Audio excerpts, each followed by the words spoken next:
Gold trusted gold buyers మీరు తాకట్టు పెట్టిన బంగారాన్ని విడిపించి ఈ రోజు ఉన్న మార్కెట్ ధరకు కొనబడను. ప్రభాస్ గారు మీరందరూ కలిసి జిమ్ చేసేవాళ్ళు. స్టార్టింగ్ ప్రభాస్ గారు స్టార్టింగ్ అంటే ఒకటే జిమ్ కలిసి, అంటే అదే టైంలో మేము చేస్తున్న టైంలో ఆయన ప్రభాస్ గారు కూడా వచ్చేవారు. But same gym, slim gym లోనే ఆయన కూడా వచ్చేవారు. Same gym. సో యాక్టింగ్ చేసేటప్పుడు అంటే ఆ బాహుబలిలో ఉండేటప్పుడు ఆ ఇంట్రాక్షన్ జరిగిందా ఇద్దరు? ప్రభాస్ గారికి నాకు కాంబో లేదండి, కానీ ప్రభాస్ గారు రాణా గారు ఇద్దరు కూడా లొకేషన్ లోనే ఉండేవారు. ఎందుకంటే ఏదో ఒకటి అక్కడ ఏదో ప్రాక్టీస్ జరుగుతూనే ఉండేది. నాకు ఆయన నేను ఎందుకంటే ఒక్క రాజమౌళి గారు లొకేషన్ లో ఏంటంటే అక్కడ చిన్న ఆర్టిస్ట్ పెద్ద ఆర్టిస్ట్ అవి ఏమి ఉండవు. అందరు కలిసి కూర్చొని లంచ్ చేస్తారు. లంచ్ లో అందరు మొత్తం ఆల్ రమా మేడము, డైరెక్టర్ రాజమౌళి గారు, వల్లి గారు మొత్తం అందరూ ఒక దగ్గర కూర్చుంటారు. ఆర్టిస్టులు అందరూ ఒక దగ్గర కూర్చుంటారు. నాకేంటి అప్పటికే ప్రభాస్ బాహుబలి 1 కన్నా ముందే ఆయన బాగా ఎస్టాబ్లిష్ అయిపోయారు. ఆయన టాప్ దీంట్లో ఉన్నారు. అందరు రానాగారాలు అందరూ కూర్చుంటే నాకు అక్కడ అదే టేబుల్ మీద నాకు ప్లేట్ పెట్టారు. మనకి చిన్న బ్యాడ్ ఎక్స్పీరియన్స్లు ఉన్నాయి కదా, ఎక్కడో చిన్నది ఉంటుంది. ఒరే బాబు, మనకు నిజంగానే అక్కడికి వెళ్ళి కూర్చునే స్థాయి ఉందా, అర్హత ఉందా, ఇలా అంటే మన ఆలోచన ఇలా ఉంటుంది. So I don't know, but ఇమీడియట్గా అంటే వాళ్ళు ఏంటంటే ఓన్ చేసేసుకుంటారండి. అక్కడ మనిషిని ఓన్ చేసేసుకుంటారు. వాళ్ళే అడిగేస్తారు. మనం ఇది కావాలని చెప్పి మనం ఏది అడగక్కర్లేదు.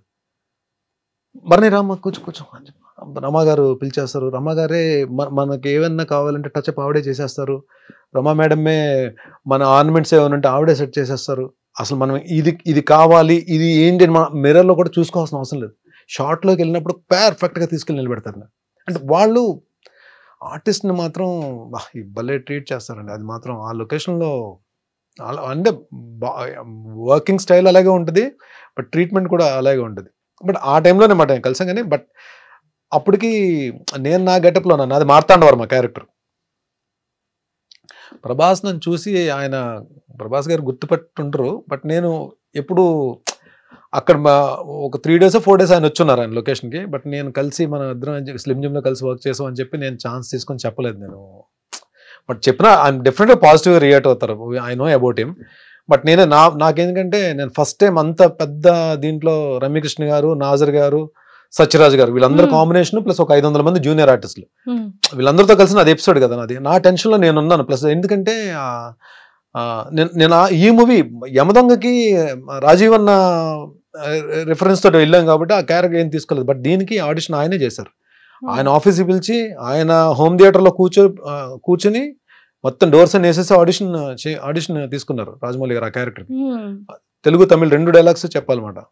అంటే సేమ్ డైలాగ్స్, తెలుగు వర్షన్ ఒక షాట్, తమిళ వర్షన్ ఒక షాట్.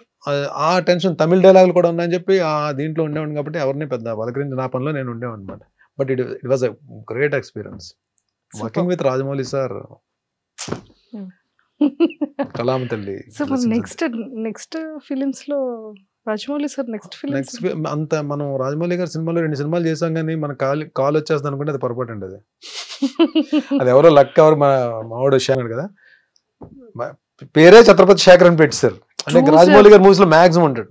శేఖర్ కి లక్ ఉంటుంది కానీ అందరు ఆర్టిస్టులకి అలా రాదు, అంటే రిపీట్ చేయడానికి రాదు. But one thing I'm sure about that, ఈ క్యారెక్టర్ కి భరణి పనికొస్తాడు అంటే అది ఒక సీన్ క్యారెక్టర్, ఒక షాట్ క్యారెక్టర్, భరణి పనికొస్తాడు అని చెప్పి ఆయన కనిపిస్తే మాత్రం ఎక్కడున్నా పట్టుకెళ్తారు. సార్ నిజంగా డైరెక్టర్స్ మైండ్ లో అంతమంది యాక్టర్స్ ఎలా ఉంటారు సార్ ఆ మైండ్ లో? అంతే, అది మనం అంతే, అదొక few people are like walking encyclopedia అంతే. సూపర్. అండ్ చాలా మంది యాక్టర్స్ తో కూడా చేశారు. అంటే బాలయ్య బాబు గారు అఖండ 2 లో కూడా ఉన్నారు. అఖండ 2 చేస్తున్నాను మీకు ఎలా ఎవరు